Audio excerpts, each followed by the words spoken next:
વડોદરાના જન્મના પ્રમાણપત્ર માટે એસએસજી હોસ્પિટલમાં લાગી છે લાઈનો। હોસ્પિટલની બેદરકારીને કારણે હાલાકી થઈ છે।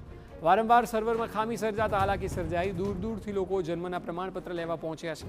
દર વખતે સર્વરમાં ખામી હોય લોકોને વારંવાર ધક્કા ખાવાનો વારો આવ્યો છે। બાળકના જન્મના 4 મહિના બાદ પણ પ્રમાણપત્ર નહીં મળતા મોટી મુશ્કેલી સર્જાઈ છે, જેના ભાગરૂપે લોકોની લાંબી કતારો જોવા મળી રહી છે। સર્વરમાં ખામી હોવાની વાત કર્મચારીઓ કરી રહ્યા છે, જેને કારણે લોકોએ હાલાકી વેઠવાનો વારો આવ્યો છે। સાંભળીએ તેઓની વેદના।